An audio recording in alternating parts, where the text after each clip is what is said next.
All right, we're going to get started. Welcome to the webinar. Thank you for joining us today. This webinar is part of a series of webinars that the National Center for Pyramid Model Innovation sponsored, called Unpacking Coaching Webinar. My name's Mary Louise Hemmeter, and I'm going to be your host today. Today we're going to be talking about a day in the life of a practitioner coach, planning for coaching caseloads. And these are issues that we get a lot of questions about, and we're looking forward to talking about these things today. So I'd like to begin by introducing our panelists. Today we have two panelists. One is Eunice Lopez and the other is Jacqueline Jordan. And I'm going to give them just a second to introduce themselves. Eunice, you want to start? Sure. So I'm Eunice Lopez, and I'm really privileged to be here today, to be part of this conversation. I'm one of the coaches for the University of South Florida's Positive Behavior Support Project. So I'm excited to continue with this conversation. So thank you for having me. Thank you. Jacqueline.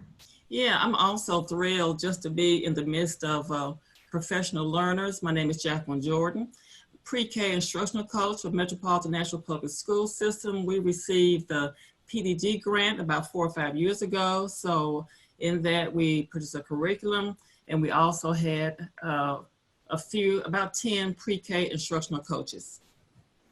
Thank you.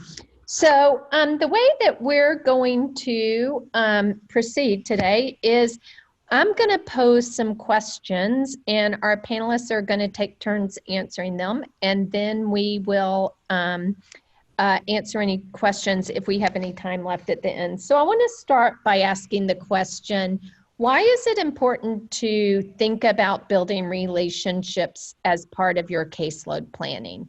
And Eunice, I think I'm going to ask you to start. Sure.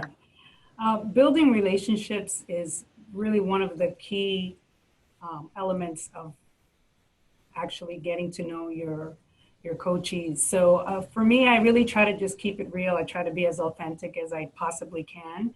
And it's really more about establishing a relationship than maintaining it, and then continuing on and sustaining these relationships, because you're going to be working with your coachees for a while. So being authentic and having more of a conversation. So trying to share experiences of what you've been doing, what they've been doing, more about sharing information. So finding some type of a common ground when it comes to what they like to do, what their experiences are, and then kind of building on that. And that always seems to help if there's any kind of gap. And that kind of just starts the whole conversation. So more about sharing information and getting to know each other. So then when we talk about the importance of it, and as we continue to move on that, I think about the planning time around getting to work with different teachers and practitioners. So I really just focus on the pyramid model and the framework, and also the practice-based coaching model together. I kind of tie that in together to try and really look at all the areas that fit together, because without that effective workforce that the pyramid provides, I'm really unable to do what I need to do as a coach, to go through that cycle of observing and reflecting with my coachees, and then coming together to plan. So it's trying to tie those together. So then when I think about, well, I'm going to be working with more than one teacher, with more than one practitioner, sometimes that looks like, well, how do they like to communicate with me? How would they like the coaching sessions to really, feel like and look like? So I try to give them choice for them to kind of decide, what's your preference? How do you like to communicate? Would you rather communicate via, text? Do you feel more comfortable if I just email you? We are going to meet face to face, but giving them a say in how they want to communicate is really essential in continuing to build those relationships. Thank you, Eunice. How about you, Jacqueline? Well, it was important for me to include those strategies when I'm doing my planning, because I was a classroom teacher. So I transitioned to be a coach. So I had to remember the importance of the power of building trust. So I transitioned from the classroom, from being a classroom teacher to a coach, and I had never been coached. Pre-K had never been coached, so I was neither a coach nor a coachee. So I knew pedagogy, I knew best teaching practices, I knew curriculum models, I knew how to analyze data. So I was prepared to kind of fix teachers because I had not had that training, you know, that's what I was thinking about teachers in the form of remediation. So then it came to light, I had training in practice-based coaching. And so it changed my mindset. It was a cognitive shift. So and I also read many books like Coaching Matters by Jolene Keelan. I read some quotes by James Comer. I had book studies about coaching. So I was just absorbed in learning more about coaching. I'm a visual learner. So the two quotes that you see here, one by James Comer, other one by Jolene Keelan, I had those like typed on my desk so I can remember the importance of it. So then it changed me to be a flexible coach. I had to think about interactions. I had to change my thought process from directing to inquiry, from advising to being a committed listener, and from correcting to providing constructive feedback. So I keep those quotes as a priority, and it helps me focus. I love that. You thought you were going to just fix teachers, huh? I had no point of reference. I had no idea what coaching would be because, I would hear from the other kindergarten, upper grades, they kind of grimace when they talked about the coaches coming in to observe. So that was my point of reference. Yeah, no, I love that. And that didn't work so well. And I love that you sought out more information. So let's go to the next question. So the next question is, how do you incorporate relationship building into your caseload planning? And Jacqueline, I'm going to let you start with that one. Well, okay, so we also had some great training from David Lipscomb, and they introduced this acronym called S.C.A.R.F, and that was new information for me, but it really helped me in building those long-term relationships with teachers. So let's get to it. So S.C.A.R.F is a concept that was developed by David Rock to improve thinking and performance in individuals and teams. So the S stands for status. I had to look for opportunities to increase status by recognizing the accomplishments of teachers. A lot of these teachers have been teaching for 10 or 15 years. They were doing great things, so they didn't necessarily need remediation. We also had to work collaboratively together instead of being micromanaged. The C is for certainty. I had to look for opportunities to increase certainty by being available. Just like Eunice said, texts, emails, things like that. And so instead of changing the deadlines and expectations, I would email them to let them know if there would be a change. So the A was for autonomy. I would have to look for opportunities so they could set their own goals based on their team evaluation, based on my informed observation, based on their own need of what they thought they might want. The R is for relatedness. I had to look for opportunities to maintain confidentiality. I had to make sure that they understood that I would not go to administration to tell things that I saw in the classroom, that it was a real confidential, and being fair, avoiding having favorites. Some of the teachers that I coached, I had taught with them when I was in the classroom. So I had already established a relationship. So if I was in the building with that teacher and the new teacher would say, well, Mr. Coach Jordan is spending more social stories with that teacher because I knew. So I had to make sure that they understood that I was being fair across the board. And I know you have another slide, but I just want to reiterate that last point, which is that when you change roles like that, so you Yes. change from being a teacher colleague to being a coach, it's really important to Yes. make explicit that change and to make that transparent. Okay, go ahead. Sorry to interrupt. Okay, thank you for saying that. So also we had to build trust. Building trust is not a one and done. I had to build trust across the school year for the next 2 or 3, 4 years, because sometimes there was transition. Teachers were on leave, and now we have to start building trust again. But one of the mechanisms to building trust is to be present, make it a priority to be in the schools as much as possible. Not only did I, since this was a cultural change for the whole school district having coaches, I had to communicate with office staff, a lot of time cafeteria workers, had grandchildren in the child care program, and I had to explain to them, what is this play? How do you learn through play? So I had to be present in the building. I had to communicate my role and share success, introduce yourself and define with other teachers. I also had to visit classrooms in non-coaching meetings. We had deadlines so far as getting documentation in. So I'll tell the teacher sometimes, just let me come in and do a cooking center, or let me come in and do nap time relief. I need an extra person so you can go have lunch or go take care of your personal needs, or sometimes just come in just to observe a child.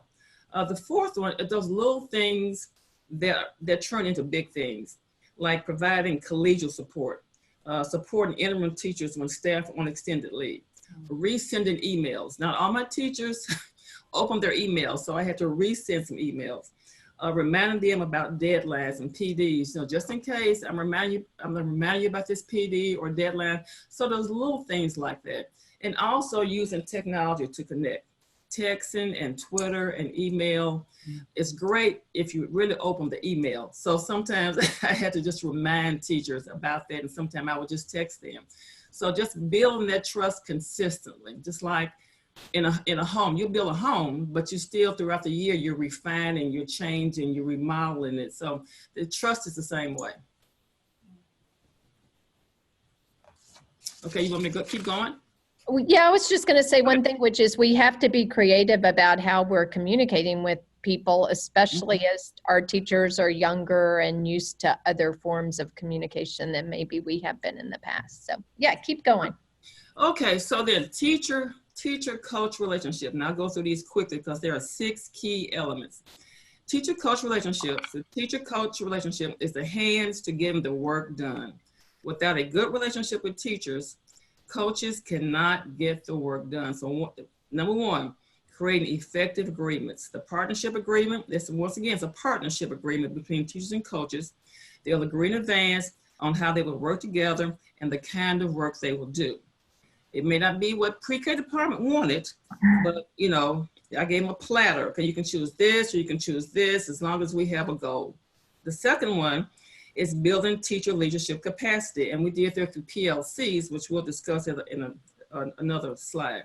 Coaching is most successful when student learning increases and more teachers see themselves as leaders. Number 3, communicating about coaching services. Coaches can encourage teachers to participate in coaching by communicating with which coaching services are offered.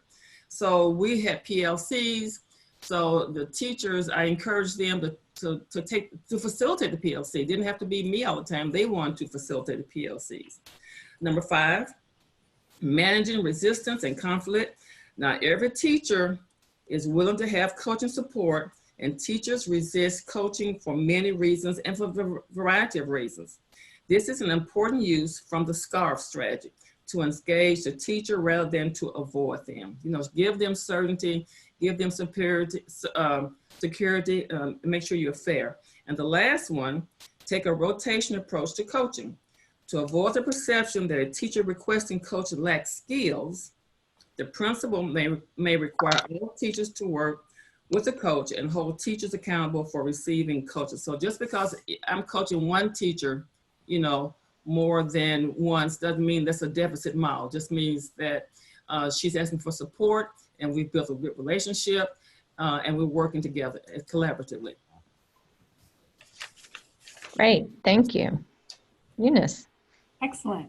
Those are some really great points, Jacqueline. I love the visualization that you provided on those. And so I'm just going to try to share some of the tips that I use or I try to use on a consistent basis to just kind of continue building on those relationships, because really it's the core to everything else. We want to get to the coaching piece. We really want to get to that cycle, but we have to first build these relationships to be able to get in there and do that. So one of the things that I really try, and this is something that's kind of an ongoing practice for me, because it's not like, oh yeah, I'm in there and I've been coaching for this many years and I do it perfectly. No, it's something that I have to really be intentional about all the time. And it's self-awareness, because I need to be aware of how I come across as a coach when I meet with folks and when I go into programs. So, you know, how's my tone of voice? How's my demeanor? How do I greet them? So all those things are really, really important. So for me to do that, I have to be self-aware and self-reflective. So if I really do that, then I could be effective, I could be productive during my time, and then efficient as well. So keeping the lines of communication, we talked about that earlier, is also very, very important. So whichever way the teacher would like to communicate, if it's better for you to send a message through social media, and that's, you know, that she'll get that message and then you follow up with an email or a phone call, then that works and you should do that. And then I think about, you know, the quality of time versus the quantity of time, because that is something that we don't have a lot of. In this field of early education, we never have enough time for anything when it comes to classroom teaching, when it comes to coaching, meetings. That's something that we just need more of. So I think about, well, if the teacher can give me 15 minutes before her shift or after her lunch, or if the leadership team says, well, I can kind of block out 30 minutes, then I need to be very respectful of that time and use it effectively. And so that way the teacher knows, okay, Eunice is coming in, we're going to talk about this, it's specific, and I don't wiggle around with that time because it's very, very important. So I try to be very respectful and I try to be flexible about that. So, Eunice, I'm about to go off script, just a warning. Right. But only because one of the participants asked a question that's exactly related to what you just said, which is, how do teachers find time out of the classroom to meet with you? So is there anything else you can add about that? I think that's an issue in our work all the time. And sometimes in our work, teachers are cleaning off tables and we're walking around talking to them, right? And so we do it whenever we can. But do you have any other thoughts about how teachers find that time to be out? Sure. And I think, you know, it has a lot to do with the flexibility that the leadership team, or, you know, their program director provides, and our own flexibility. So being creative with the type of time that we're going to have. So if it means that I'm having a quick conversation during transition because the teacher is cleaning up or setting up for snack and not actually engaged with children, then that might be useful. Sometimes it's about having a phone conversation. You know, sometimes it's, you know, I can talk 15 minutes on the phone on my way home. And if they're okay with that, then I'm okay with that. So it's really more about me being adaptive to what their needs are. And then that really opens it up. Hopefully that's helpful. Yeah, and we're going to come back to this here at the end. So, all right, so our next question, that was very helpful, is what are some tips and strategies that you have for planning coaching? And Eunice, this one's back to you, I think. It is. Well, it talks about what I previously said about being adaptive, right? So adaptability is really important. I think that one of the first things that I try to do is to be an active listener. When we listen, and we don't just hear what they're saying, but we listen to what they're trying to tell us. And sometimes it doesn't come out in words. Sometimes it comes out in body language or other nonverbal cues. So to be really in tune to what coachees are trying to tell us. And then becoming adaptive to whatever they're trying to meet. So if they're trying to work on a skill or a strategy that we talked about during action planning, what does that really look like? But make it adaptable, where if the teacher says, well, I really prefer to work on that skill in the afternoon, not in morning time, then I need to try and do that. And, you know, I try to consider all the available resources that I have right at the NCPMI website to prepare for these coaching sessions. So there's a lot of checklists and coaching logs and all the things that I can possibly need to get ready for these sessions. So I use that. I use the NCPMI for some of those resources. Great. Thank you. Oh, that's you too. That's me again. That's me again. So it's just kind of piggybacking off, what we were talking about, so scheduling and caseloads. But what's my purpose? Why am I going to this particular session? So once I figure out what my schedule is going to look like, and that may be, on a weekly basis and on a monthly basis, I know that I will be doing some site visits. I need some office time. I need to certainly consider travel time, and putting all that together and making sure that I can fit it into my caseload so it makes sense. And then the purpose of my visits, I have to be very clear about what I'm going to be talking about during that, and then balancing it out. So that's really something to consider, as well as the school culture when we're walking in there. So your schedule, the culture of the school, and then trying to balance that out. So the coaching cycle, this is just a great visual, because it just, it says it all. So the coaching cycle, we try to get through the coaching cycle, and it certainly varies depending on your coachee, depending on the needs. So you will go through the focus observations, and you will go through the reflection and the feedback, and you will collaborate and plan some things, but it may vary. So it may take a little longer with one practitioner than it will with another. And if you're working with multiple teachers, then that'll change as well. So it's understanding that you're going to have this agreement together. So that's one of the things that I tried to kind of bring to the table when we first meet, is this teacher coach agreement that's also available at the NCPMI website. There's so many things in there, but this is such a great form that kind of lays out everything that you should be thinking about when making this partnership and this agreement with teachers. So you have the responsibilities as a coach, and then the teacher has it all laid out in really nice bullets, what the responsibilities are. And you agree to this from the very beginning. And then as you go on with these coaching sessions, then you can refer back to this form. And it's just kind of a predictable list of items that we should always be considering. I think that teacher coach agreement, both Eunice and Jacqueline brought up issues about building trust and about, being transparent. And I think the teacher coach agreement is one way to do that. All right, so the next question, this one's for you, Jacqueline, is how do you think about kind of balancing the tasks and making time for self-care as a coach? So how do you balance all of that? Okay, so tips for managing your caseload. So first, you have to know your caseload. So I'm going to combine knowing and prioritizing your caseload.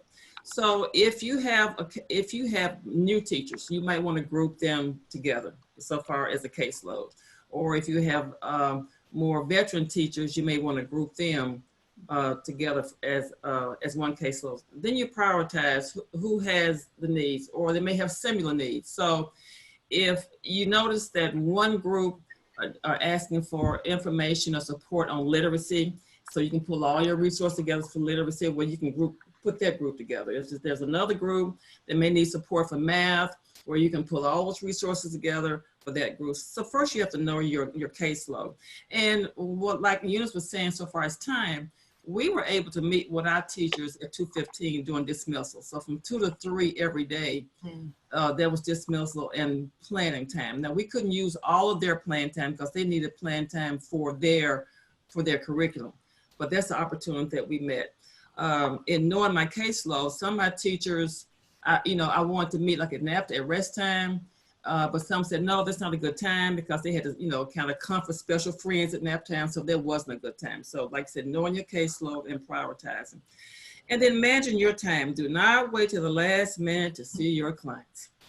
You know what? I send schedules ahead of time. This week, I'll be there at this time, this time, this time. I try to send it out on Thursday for the following week. So that'll give them opportunity. If they were on leave, they can say, well, I'm not going to be here. But I rarely ever cancel or change because once again, we wanted to give our teachers security. And if I'm changing, you know, I never know when the coach is coming, what is she looking for, you know, so I made sure I scheduled time around my doctor's visits. Utilize supervision. So if I became overwhelming or if there was an issue, I just went to the person I reported to and just sit down and had a conversation with her and laid out the issue, and we problem solved. We were thinking partners, and don't panic. I was in the first year coach, I was just panicking. I learned not to panic. I learned to build those relationships, understand my caseload. And then I have another slide that we're going to about setting priorities, what's urgent, what's not urgent. And this is because when I was panicking, I was running out of energy by 10 o'clock. So you see the green battery, you know, that was probably at 8. And so when I was panicking, that was the red one about 10 o'clock. So I learned not to switch tasks, you know, because you deplete your energy. So avoid distractions. Multitasking, which some of us are proud to do, I say that we can multitask, leads to 40% drop in productivity because we're doing too many things and we're not focusing on one thing or doing it well. Commit to your priorities. You don't manage time, you manage your priorities. And then time blocking. Batch your like tasks, like check all your emails at the same time, check your calls at the same time. This right here could be your enemy, you know, because you're checking your messages, you're checking your text, something from home. So you just need to this is addictive. So you can just kind of put this over to the side and block time. Okay, I'm gonna do emails. I'm gonna do this part. I'm gonna do the next part and stay true to it. Great. Thank you. Oops. Okay. So once again, I referred to prioritizing your priorities. Determine where you are spending your time. So before you do this, you might want to just do a template to say, okay, how much time am I spending on emails? How much time am I doing this? How much time for this? And then you should categorize it into 4 quadrants. Okay, urgent and not urgent. So the urgent, important things are truly urgent and important. You must do them now or things will fall apart. So those are like time dated things. You know, you have to meet these certain responsibilities during certain time. The not urgent, they're important, so you must plan for them. So they're important, you got to plan for it. Now, look at the not important things. Plan to do later or delegate a system for that. Those things may be some calls, some emails, some reports, some meetings, you know, for the not important. The time wasters, trivia, busy work, some mail, some phone calls, some things, those are the time wasters. So let me go back to not urgent is prevention, learning activities, relationship building. Oops, let me take that out. Recognizing new opportunities, planning, and recreation. And then the urgent things are things that are crisis, pressing problems, putting out fires. So those are the things you can kind of categorize so you can see where you're spending your time. So we learned this about Pomodoros, and we had a workshop on this, and everybody loved this immediately. So when you're faced with any large task, take a break. You know, if you're like me, I will work an hour. I will just I'm crunched over the laptop like forever. But according to the Pomodoros, you work for 25 minutes, you take a break for 5 minutes. You work for 25 minutes, you take a break for 5 minutes. And that way, it's self-care, it gives your brain a break. You can focus on short periods of time. So everybody should kind of practice that Pomodoros. I love that because I feel like I can only get stuff done if I have huge chunks of time, and it would be good to learn to be able to get things done in smaller chunks. Yeah, just stand up and relax and kind of stretch a little bit and then go back to it. Yeah, love that. All right, Eunice. Okay, it's my turn. Yes. It just goes perfectly with what Jacqueline just said about self-care and timing and all of that. So being able to be aware of your own self-care, what your needs are, so like be kind to yourself, because we get caught up with all of it. But if we can't if we're not able to focus on our own self-care, then we're not going to be able to be effective with anybody else, because we'll be all stressed, or you know, we just won't be healthy. And so it's important to do that. So that's kind of one of the first things, you know. But it's really all about time management. You want to prioritize, just kind of going back to what Jacqueline was saying was so important. I like to compartmentalize, because some people may think like, oh my gosh, that's really, really complicated to compartmentalize. What are you talking about? But I think it's a little bit more effective than multitasking. Like Jacqueline was saying, we can do we have a list of all these little tasks, and we're trying to do them all at once, but nothing really gets done. So it's no longer effective. But when you compartmentalize, then what you're thinking about is prioritizing tasks by importance. So you do your most important tasks first, and then you move on from there. And so then that goes back down to time management. How are you going to balance what you need? So being able to kind of categorize what you need, use those important tasks first, and then move on from there. So it's, I think it's a good system, because you become more efficient in what you're doing, and then you minimize on those little, you call them time stealers. Was it time stealers that you call them, Jacqueline, or time wasters? You know, you plan on checking emails. You said, okay, I blocked off 30 minutes. I'm going to check these emails, and then you realize that you're only on your fourth email, and you've already spent 20 minutes. Yes, that's a distraction. Right. To move on. So. And then here are just some other tips. And these, again, are things that I am still working on. As a coach, I always want to make sure that I'm better at my craft, right? So these are things that I am encouraging all of you to try, and it's also things that I'm still working on. Self-care, again, on the top of the list. We need to nurture ourselves in order to be able to nurture our coachees and our programs. So make time for that. Creating a system, what I mean by that is find ways to have your little reminders. It might be your Outlook calendar, it might be a dry easel board, it might be a little jingle on your phone, whatever works for you that gives you those reminders, because our schedules are very structured, you know.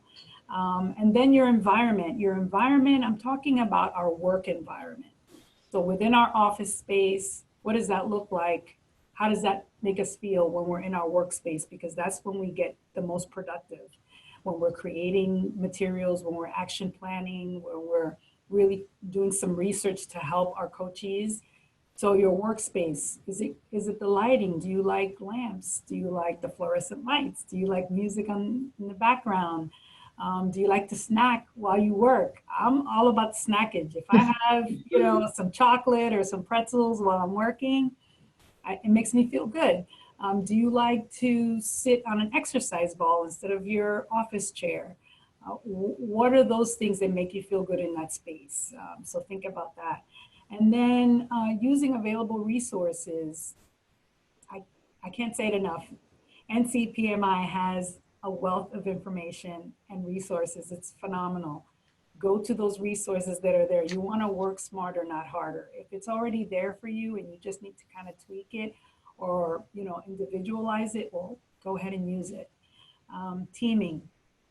I honestly could not do what I do as a coach if I didn't rely on my team.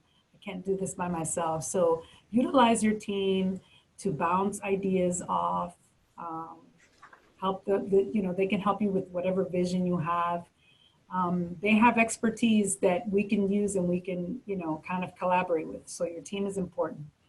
And then enjoy the process. You know, I really believe that we have the best job in the universe. We get to work with early educators and help children be socially and emotionally competent. So that to me is a privilege. So passion is contagious. So go ahead and pay it forward. So I just want to say that when we were trying to think about who to invite to do this webinar, that people talked about both of you guys as being passionate about being coaches. And I think it comes through on this webinar. So I'm glad you said that. Okay, our last question that we have prepared, and then I'm going to try to answer a few of the participants' questions, is how do you incorporate coaching with other program initiatives and systems? So I think a lot of times we have a hard time figuring out how to do everything right, and how does coaching work in the service of other initiatives. So let's talk briefly about that. Eunice. Okay.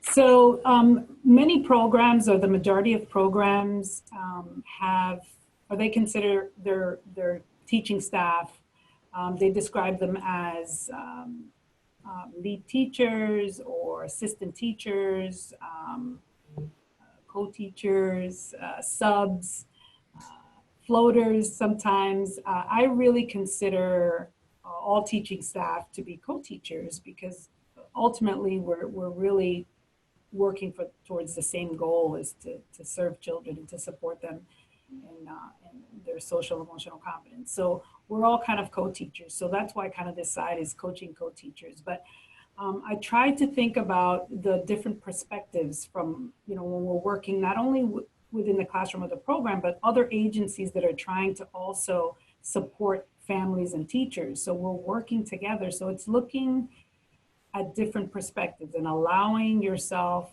to think about the perspectives of others. So they could be looking at a situation or a strategy that you're trying to implement in the classroom or teach or coach on as, I'm really frustrated. I can't get through this. I feel like my glass is half empty. I have tried every strategy that you've provided and I still don't see any success. And I could be on the other side, or someone else that's coming in and saying, hey, I see this half full. I mean, this is going well. I've been here every other week. I see a few visuals up there and you can see it that way. So it's keeping that in mind, that everybody's perspective counts and we need to really take that into consideration. But I consider myself like being on the sidelines with the pitcher of water to kind of fill that glass that other person is feeling like I'm half empty. Love that. I love that analogy.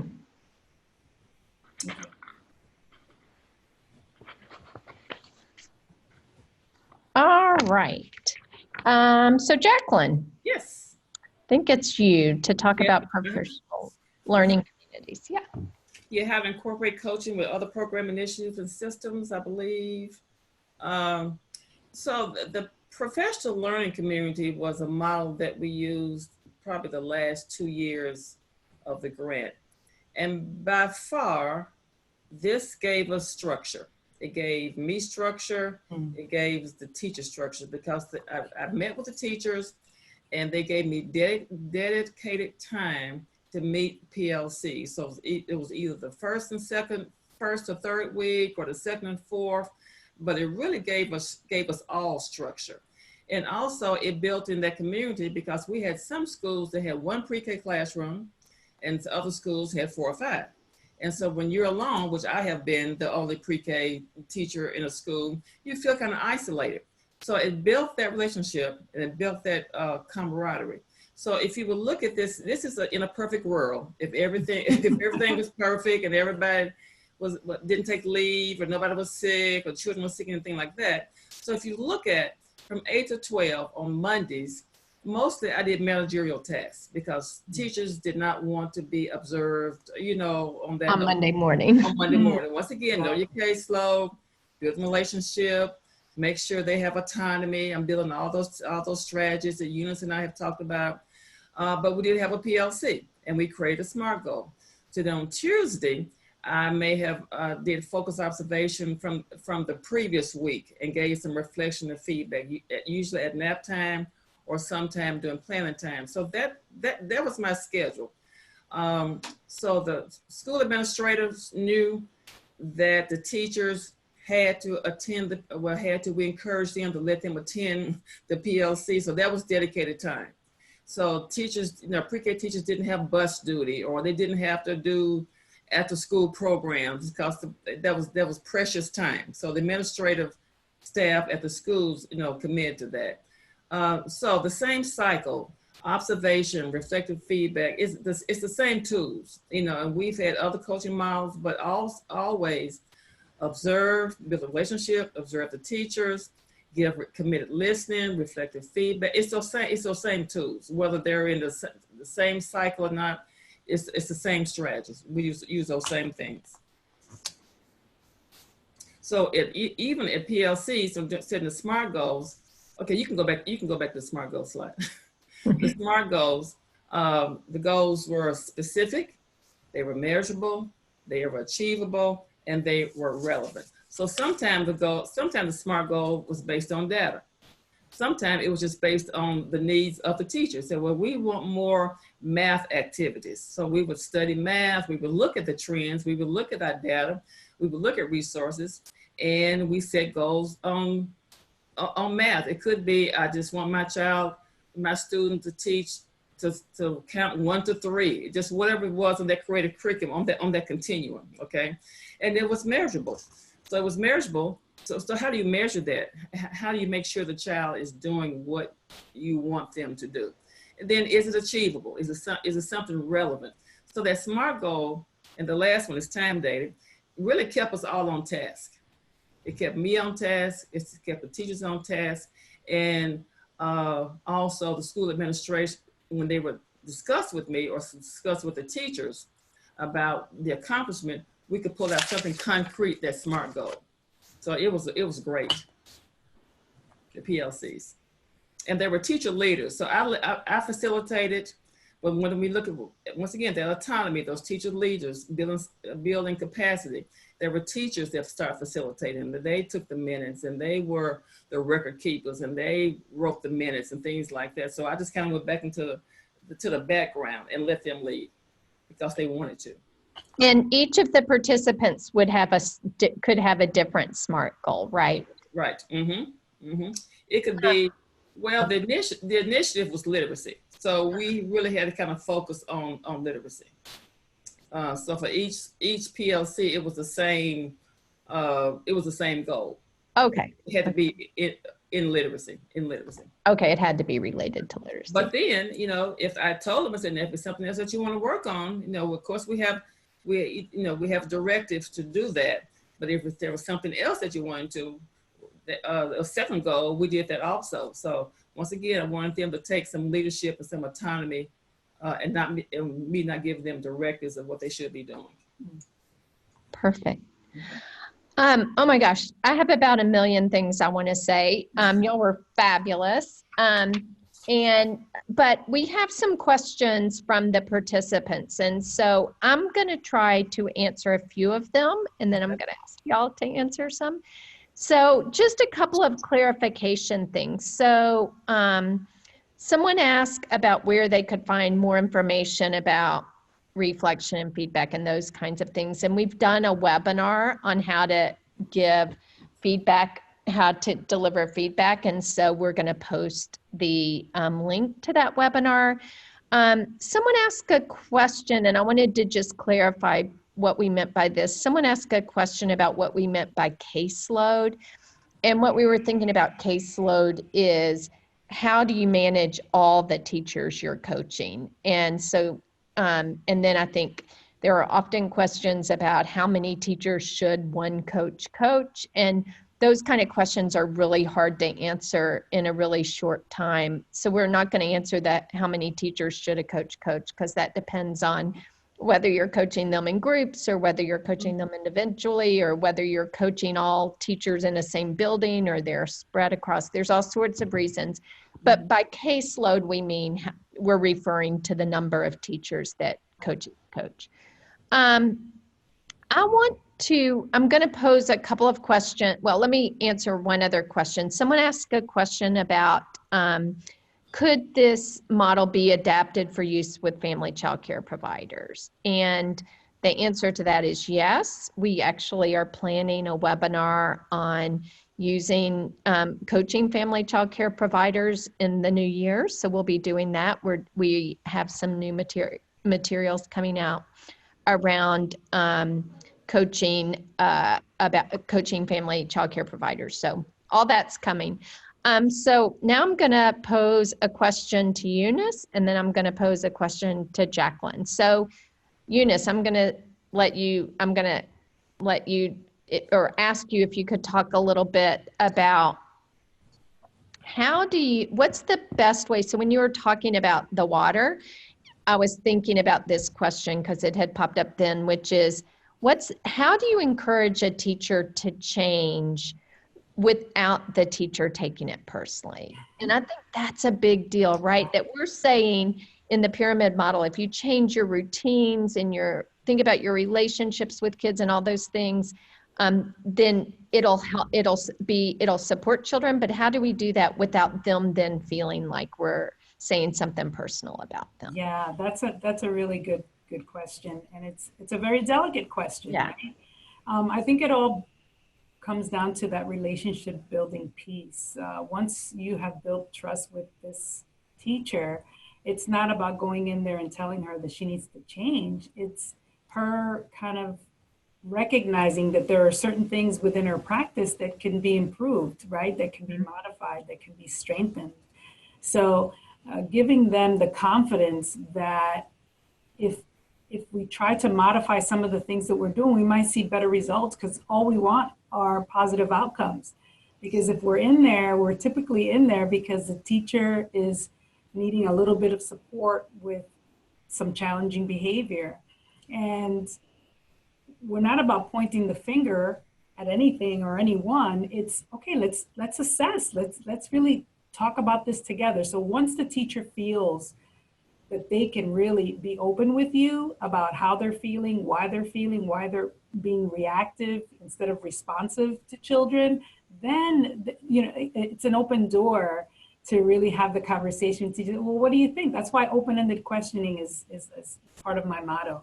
I would just ask some questions, and then we start the conversation, and the coachee begins to start recognizing things based on her answer. So that's really, really helpful. I mean, I do think it's a fine line, and all the things y'all have been talking about building relationships and meeting teachers where they are and asking open-ended questions those are the answers to the questions. So, Jacqueline, a couple of people are asking for more information about PLCs,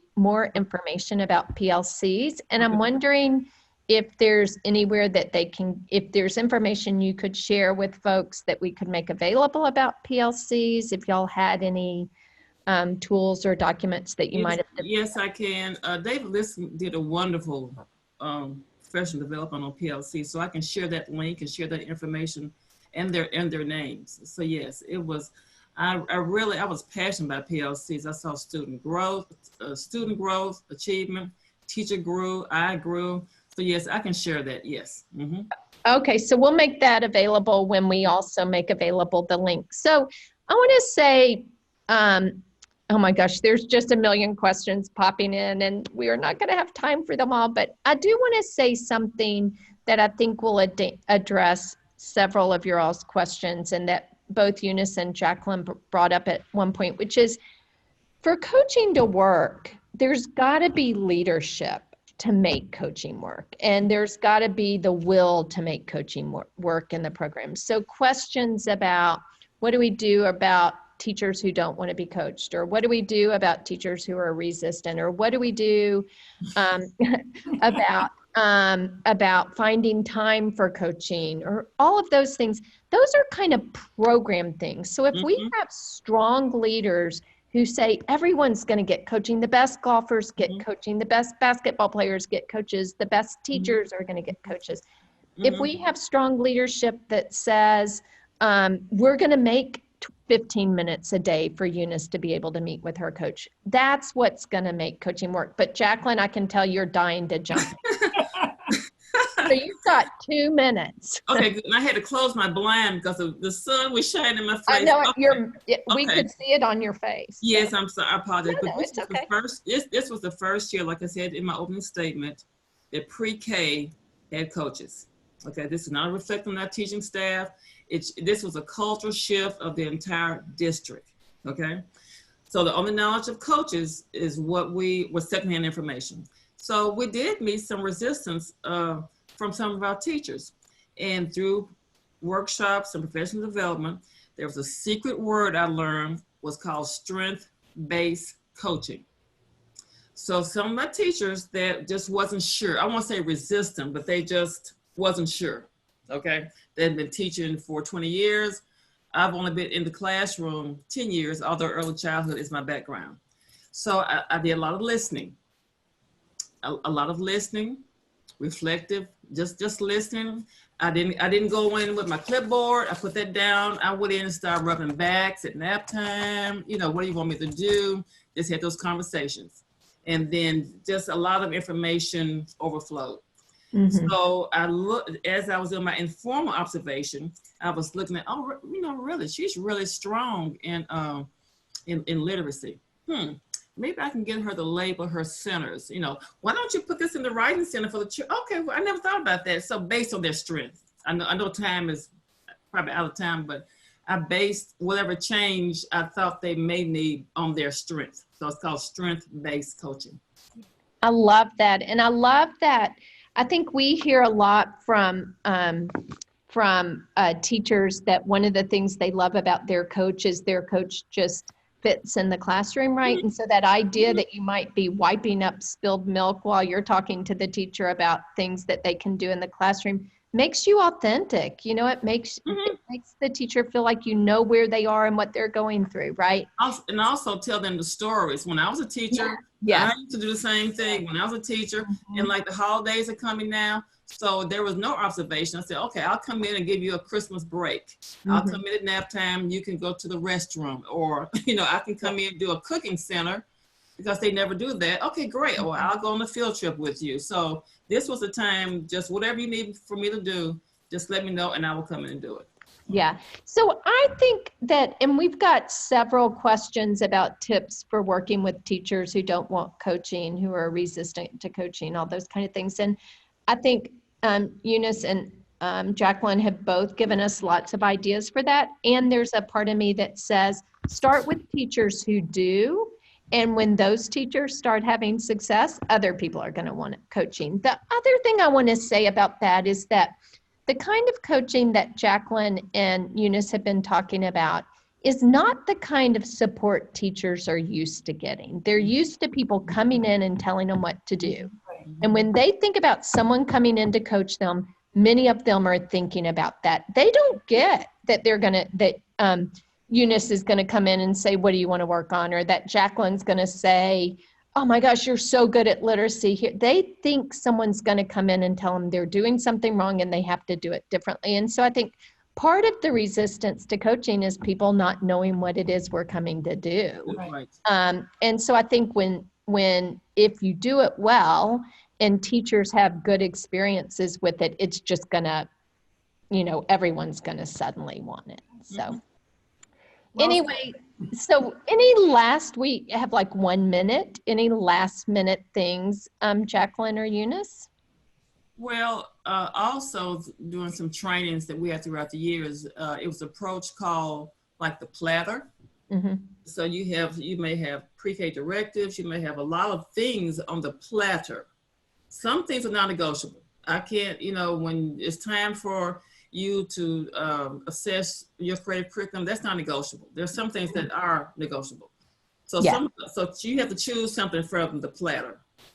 So the non-resistant teacher, I try to put something on the platter that she would choose, you know. So she could choose something from the platter. Yeah. And I think that notion of what's non-negotiable is important because it's just like with kids, right? There's lots of things we can't give children choices about, but there's lots of things we can, right? So I think we want to be thinking about that with teachers too. Okay, so we could talk forever, but we are out of time. Y'all were fabulous. Thank you so much. And at this point, I'm going to turn it over to Sarah to do some closing. Yes, thank you so much to our panelists for their wonderful insights and for sharing their stories. I want to go ahead and remind you all that your feedback is very important to the work that we do. So please remember to provide your feedback on this webinar with our post-webinar survey by typing the web address shown on this slide into your web browser. Your certificate of attendance will appear once your survey is submitted. We invite you also to visit our website, challengingbehavior.org, to sign up for our upcoming webinars, access recordings, and download our pyramid model resources and much more. As Amel mentioned previously, there are a couple of webinars which were asked about in the Q&A, and I will be posting those to the event page for this webinar so that you guys can access them. You can also find them simply by going into our webinar archive. Now, I want to thank our funders for making this training possible. This concludes our webinar. Hope you have a great rest of your day.